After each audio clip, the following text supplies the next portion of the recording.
भोपाल से प्रस्तुत हैं प्रादेशिक समाचार। नमस्कार, समाचारों के साथ मैं जितेंद्र रघुवंशी। पहले मुख्य समाचार। प्रधानमंत्री नरेंद्र मोदी वीडियो कॉन्फ्रेंस द्वारा आज प्रदेश के किसानों को संबोधित करेंगे। मुख्यमंत्री किसानों के खातों में जमा करेंगे 1600 करोड़ रुपए। रेत के अवैध खनन की रोकथाम के लिए प्रदेश में लॉन्च होगा ऐप। सुरक्षा के लिए होमगार्ड भी मिलेंगे। केंद्र ने योगासन को प्रतिस्पर्धी खेल के रूप में प्रोत्साहित करने का लिया निर्णय और प्रदेश में अब दिखने लगा ठंड का असर। कई जगह पारा और लुढ़का। अब समाचार विस्तार से। प्रधानमंत्री नरेंद्र मोदी वीडियो कॉन्फ्रेंस द्वारा आज प्रदेश के किसानों को संबोधित करेंगे। प्रधानमंत्री दोपहर लगभग 2 बजे संबोधित करेंगे।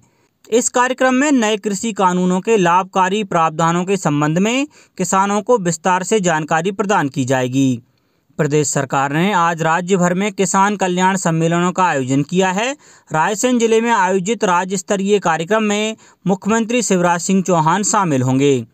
इसी तरह के सम्मेलन जिला, विकासखंड और ग्राम पंचायत स्तर पर भी होंगे। किसान सम्मेलनों में खरीफ 2020 में हुए फसलों के नुकसान की राहत राशि के 1600 करोड़ रुपए किसानों के खातों में जमा किए जाएंगे। इससे करीब 35,50,000 किसान लाभान्वित होंगे। राज्य स्तरीय कार्यक्रम में लगभग 20,000 किसान शामिल होंगे। वहीं अन्य जिलों में मंत्री किसानों को राहत राशि का वितरण करेंगे। इसी तरह के कार्यक्रम ब्लॉक और ग्रामीण स्तर पर भी होंगे। प्रत्येक जिले में लगभग 1,000 किसानों की भागीदारी रहेगी। किसान कल्याण सम्मेलनों में कृषि विकास से संबंधित कार्यों के लोकार्पण और शिलान्यास भी होंगे। डीजल, पेट्रोल और रसोई गैस में महंगाई का तड़का झेल रहे एमपी के उपभोक्ताओं को अब महंगी बिजली का करंट लगा है। मध्य प्रदेश विद्युत नियामक आयोग ने कोरोना के चलते लंबित 2020-21 की नई टैरिफ याचिका को मंजूरी दे दी। प्रदेश में बिजली की दरें 1.98% महंगी कर दी गई हैं। आम घरेलू उपभोक्ताओं पर इसका सीधा असर पड़ेगा। सिर्फ 30 यूनिट तक बिजली खपत पर कोई बढ़ोतरी नहीं की गई है। नई टैरिफ दरें 26 दिसंबर से लागू हो जाएंगी और नई दरें घोषित होने तक मान्य होंगी। बिजली उपभोक्ताओं के लिए एक राहत ये मिली है कि अब उन्हें मीटर किराया नहीं देना होगा।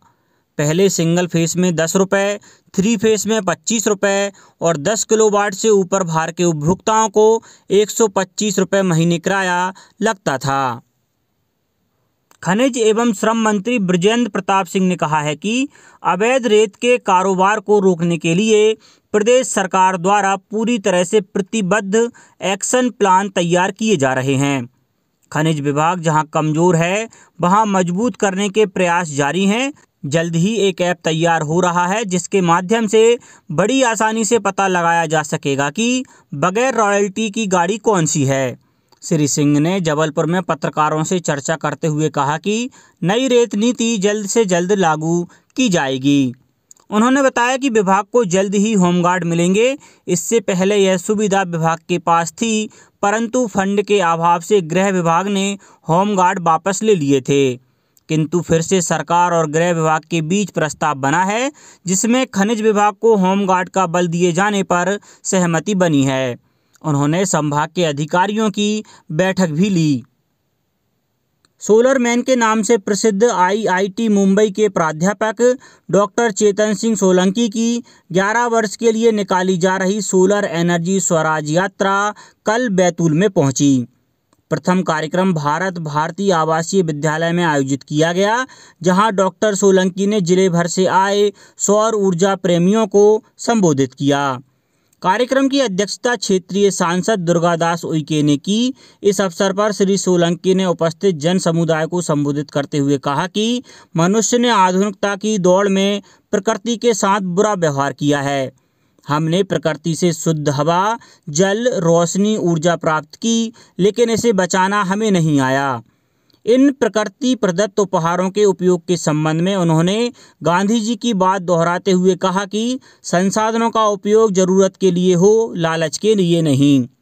उल्लेखनीय है कि आईआईटी मुंबई के प्रोफेसर एवं सौर ऊर्जा के ब्रांड एम्बेसडर चेतन सिंह सोलंकी अपनी एनर्जी स्वराज यात्रा 2020-30 के तहत बस द्वारा संपूर्ण भारत में सौर ऊर्जा की आवश्यकता और महत्व को लेकर यात्रा पर हैं। ऊर्जा स्वराज यात्रा 17 और 18 दिसंबर को बैतूल में रहेगी। यात्रा सोलर ग्राम बाचा भी जाएगी, जहां श्री सोलंकी बाचा ग्रामवासियों से चर्चा करेंगे। मध्य प्रदेश सरकार के 10वीं और 12वीं की कक्षाएं आज से खोले जाने का निर्णय लेने के बाद लोक शिक्षण संचालनालय ने भी सभी सरकारी स्कूलों के लिए दिशा निर्देश जारी कर दिए हैं। इसमें कहा गया है कि 10वीं और 12वीं की कक्षाएं नियमित रूप से संचालित कराई जाएं। सबसे पहले आज पेरेंट्स टीचर मीटिंग हो, जिसमें अभिभावकों को बुलाया जाए। मीटिंग में नहीं आने वाले अभिभावक ऑनलाइन माध्यम से भी शिक्षक और प्राचार्य से बात कर सकेंगे।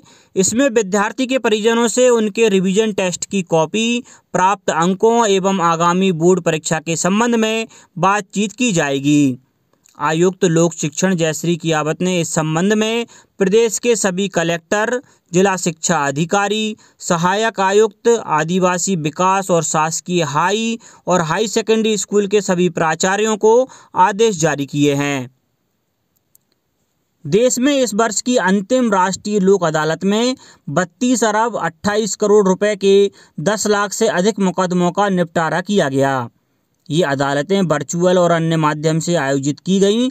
12 दिसंबर को राष्ट्रीय विधिक सेवा प्राधिकरण के तत्वाधान में लोक अदालत आयोजित की गई। राष्ट्रीय लोक अदालत संचालित करने के लिए 31 राज्य विधिक सेवा प्राधिकरण द्वारा 8,152 पीठ गठित की गईं। कानून और न्याय मंत्रालय के अनुसार राष्ट्रीय विधिक सेवा प्राधिकरण द्वारा संचालित लोक अदालत विवादों के समाधान की वैकल्पिक विधि है। प्रदेश में कोरोना संक्रमण से स्वस्थ होने वाले मरीजों की संख्या 2.25 लाख के करीब पहुंच गई है। राज्य में अब प्रतिदिन संक्रमित होने वाले लोगों की तुलना में स्वस्थ होने वाले मरीजों की संख्या ज़्यादा है। प्रदेश के 52 जिलों में से मात्र 20 जिलों में ही 100 से अधिक सक्रिय मरीज हैं। इनमें भी सबसे अधिक मामले इंदौर और भोपाल में हैं। उधर राज्य में कोविड-19 मामलों की कुल संख्या भी 2.25 लाख से अधिक हो गई है।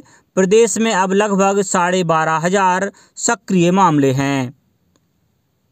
केंद्र ने योगासन को प्रतिस्पर्धी खेल के रूप में प्रोत्साहित करने का निर्णय लिया है। राष्ट्रीय योग खेल संघ को योगासन के प्रोत्साहन और विकास के लिए राष्ट्रीय खेल संघ की मान्यता दी गई है। वर्तमान में आयुष मंत्रालय और खेल और युवा कार्य मंत्रालय मिलकर योगासन को प्रतिस्पर्धी खेल के रूप में स्थापित करने की दिशा में कार्य कर रहे हैं। आयुष मंत्री श्रीपद येसो नाइक ने कल नई दिल्ली में बताया कि योग भारत की सांस्कृतिक धरोहर और स्वस्थ जीवन का तरीका है। इस अवसर पर खेल और युवा कार्य मंत्री किरेन रिजिजू ने आयुष मंत्रालय द्वारा योगासन को उपयुक्त मंच प्रदान करने की सराहना की। भारत के नए संचार उपग्रह CMS-01 का कल PSLV C-50 यान से सफलतापूर्वक प्रेक्षण किया गया। कल श्रीहरिकोटा के सतीश धवन अंतरिक्ष केंद्र से इसका प्रक्षेपण 3:41 पर किया गया। यह अभियान केवल 21 मिनट में ही पूरा हो गया। इसरो के अध्यक्ष डॉक्टर के सिवन ने कहा है कि यह उपग्रह विभिन्न प्रकार की गतिविधियों के बाद 21 दिसंबर को अंतिम कक्षा में स्थापित किया जाएगा। योजना के अनुसार यह उपग्रह विस्तारित सी बैंड के लिए अपनी सेवाएं देता रहेगा। उन्होंने यह भी बताया कि चंद्रयान 3, गगनयान और आदित्य L1 जैसे प्रतिष्ठित मिशनों की तैयारी भी चल रही है। अब बात मौसम की। उत्तर से ठंडी हवाओं के आने और अरब सागर से नमी बंद होने से प्रदेश में अब ठंड का असर दिखने लगा है। मौसम साफ होने के कारण प्रदेश के सभी स्थानों पर दिन और रात का पारा लुढ़क गया है। भोपाल में बुधवार का दिन और रात इस सीजन के सबसे ठंडे दिन और रात रहे हैं। रात का पारा 11 डिग्री से नीचे लुढ़क कर 10.6 डिग्री पर आ गया, जबकि दिन का अधिकतम तापमान 19 से नीचे रहा है। बीते 24 घंटों में इंदौर और पचमढ़ी में दृश्यता सबसे कम 500 से 1000 मीटर तक रह गई। बीते 24 घंटों में प्रदेश में सबसे ठंडी रात ग्वालियर की रही।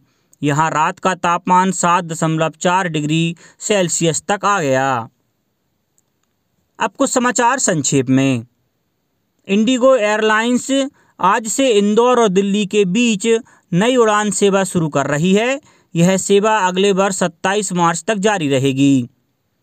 फील्ड आउटरीच ब्यूरो जबलपुर द्वारा कोविड-19 पर जन जागरूकता रथ का संचालन किया जा रहा है। कैंट क्षेत्र के विधायक अशोक रोहिणी ने इस कार्यक्रम में शामिल होकर आम लोगों से सभी दिशा निर्देशों का पालन करने की अपील की। और अशोकनगर जिला विकास समन्वय एवं निगरानी समिति की बैठक क्षेत्रीय सांसद डॉक्टर केपी यादव की अध्यक्षता में कल संपन्न हुई। बैठक में सांसद डॉक्टर यादव ने केंद्र सरकार की महत्वाकांक्षी योजनाओं पर तेजी से अमल करने के निर्देश दिए। अंत में मुख्य समाचार एक बार फिर। प्रधानमंत्री नरेंद्र मोदी वीडियो कॉन्फ्रेंस द्वारा आज प्रदेश के किसानों को करेंगे संबोधित। मुख्यमंत्री किसानों के खातों में जमा करेंगे 1600 करोड़ रुपए। रेत के अवैध खनन की रोकथाम के लिए प्रदेश में लॉन्च होगा ऐप। सुरक्षा के लिए होमगार्ड भी मिलेंगे। केंद्र ने योगासन को प्रतिस्पर्धी खेल के रूप में प्रोत्साहित करने का लिया निर्णय। और प्रदेश में अब दिखने लगा ठंड का असर, कई जगह पारा और लुढ़का। इस बुलेटिन में इतना ही। घर पर रहिए, सुरक्षित रहिए और सुनते रहिए प्रादेशिक समाचार। नमस्कार।